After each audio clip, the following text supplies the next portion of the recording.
What if I told you that some of the most powerful women in Ottoman history never rode into battle, never signed decrees, and never stood in the public eye? But instead they lived behind silk curtains, walked barefoot across marble floors, and whispered strategies in the private chambers of emperors. The imperial harem of the Ottoman Empire wasn't just a luxurious prison. It was a crucible of ambition, education, and silent power. And inside that gilded labyrinth lived women who, though unseen, held influence over thrones and empires. This is the untold story of what really happened inside the harem. And today, you'll walk in the slippers of one of those women. This is a day in the life of an Ottoman concubine. The sun rises over Istanbul, casting its golden light onto the domes of Topkapi Palace. The muezzin's call to prayer floats over the Bosphorus. Inside the harem, tucked deep within the palace, the world awakens to a very different rhythm. The first sounds are hushed, the rustle of silk bedding, the quiet clink of a water pitcher, the breath of women rising for their morning ablutions. One of them is Layla. She's about 17, brought from the Caucasus just 2 years ago. Her past life is a faded memory. Her future, still uncertain. She's not a wife, not a servant, not a prisoner. She's something else. A possibility, a student, a player in a centuries-old game of beauty, brains, and power. Her feet touch the cold tiles of the dormitory floor as she wakes with the others, heads covered modestly, eyes still heavy with sleep. Prayers come first. Each concubine is taught to honor Islamic rituals. They bow in unison, whispering their supplications toward Mecca. Faith is not just personal here, it's protocol. After prayers, the women dress in light robes and gather for breakfast. The meal is quiet, served by other attendants: dates, figs, olives, goat cheese, and flatbread. Silver jugs of sherbet and rosewater are passed around. No one speaks too loudly. Voices can carry in the stone corridors, and gossip is dangerous currency here. Layla knows this well. She's heard whispers of girls who said too much and vanished overnight. Some sent away to distant provinces, some sent nowhere at all. After the meal, the women disperse for their daily lessons. Layla joins her peers in the learning chamber. Today it's Ottoman Turkish grammar, a language laced with Arabic and Persian influences. She's also learning Arabic poetry and Islamic law. These are not mere hobbies. These are tools of influence. Should she ever become favored, she must know how to speak elegantly, read religious texts, and even interpret dreams. Something the Sultan values more than you'd think. Education in the harem is rigorous. These women are being shaped, not only into companions but into advisors, mothers of princes, and sometimes, behind closed doors, manipulators of ministers.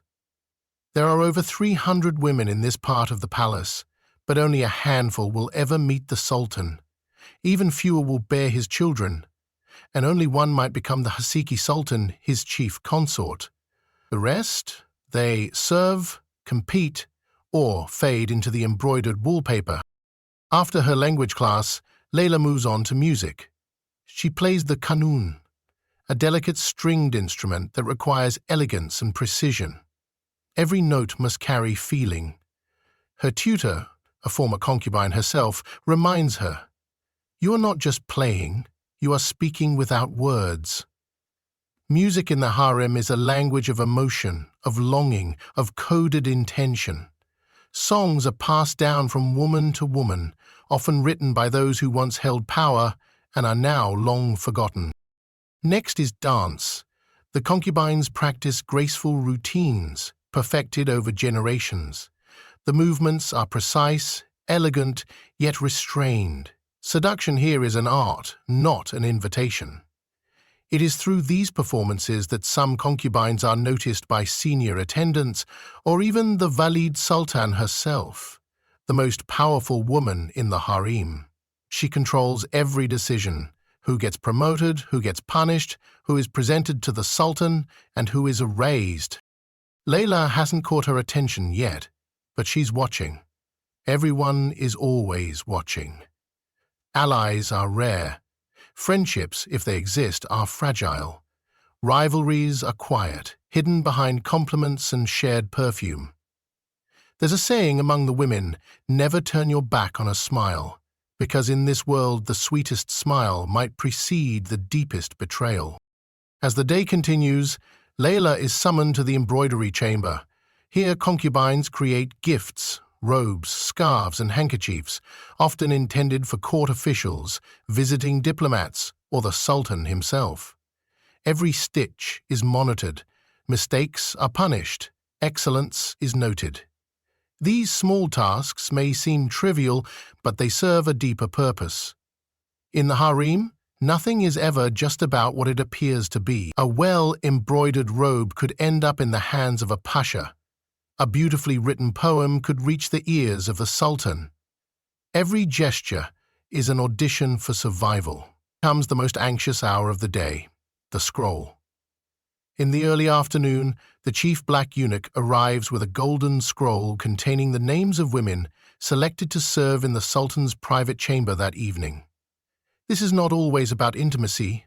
Some are there to serve tea, others to play music, some just to sit quietly and listen. But any opportunity to enter the Sultan's presence is a potential turning point. The air grows tense. Every woman holds her breath as the scroll is read aloud. Layla's name isn't called today. She feels the usual mixture of relief and disappointment. Not being chosen means safety, but it also means invisibility. Those chosen quickly retreat to the bathhouse to prepare. Attendants help them bathe in rose-scented water, scrub their skin with silk gloves, and braid their hair with scented oils. Garments of velvet and silk are laid out, chosen based on the Sultan's moods. Some girls are instructed to wear bright colors, others more modest tones. All must present themselves not as themselves, but as perfect illusions, reflections of what the Sultan might desire that night. Layla returns to her dormitory. She spends her evening studying in silence, reading tales of women who came before her, women like Harem Sultan, once a Ruthenian slave who became the legal wife of Suleiman the Magnificent. Her beauty earned her a place in his heart, but her intellect earned her a place in history. Harem advised on foreign policy, helped shape legal reforms, and corresponded with European monarchs. She was feared and loved in equal measure. Then there was Kosum Sultan, who ruled as Valide Sultan under her son and later her grandson, and even acted as regent of the empire. She commanded armies and brokered peace treaties from behind her lattice screen. These stories inspire Layla. They tell her that it's possible, that one day she might rise. But for now, she keeps her ambitions folded neatly inside her heart, like the love letters the concubines are forbidden to write. As night falls, the harem quiets again. From the courtyard, Layla hears the distant music of a flute. Somewhere the Sultan entertains his chosen for the night. Somewhere a concubine's fate is being rewritten. Back in her room, she writes in secret. Not a love letter, but a poem. It's in Persian, a language she barely knew 2 years ago.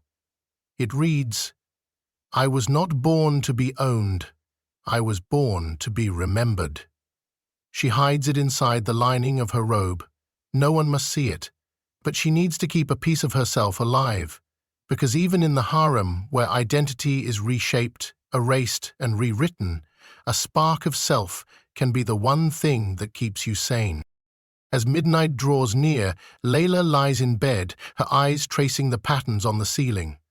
The tiles are blue and gold, shaped like stars and flowers. She counts them when she cannot sleep. She wonders what her mother would think if she saw her now. Would she cry? Would she be proud? Would she recognize her?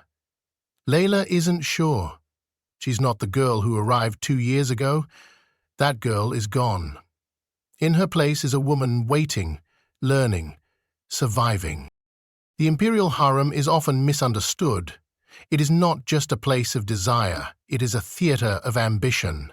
a chessboard of whispers, a university of elegance and espionage. Every concubine is both pawn and player, and the game never ends. The Sultan may rule the empire, but within these walls, the real power often wears perfume and speaks in riddles. And though history rarely names these women, their fingerprints are all over the rise and fall of sultans. So when you think of the harem, don't think of soft cushions and idle beauty. Think of eyes that memorize every expression. Think of lips that say one thing and mean another. Think of minds as sharp as scimitars.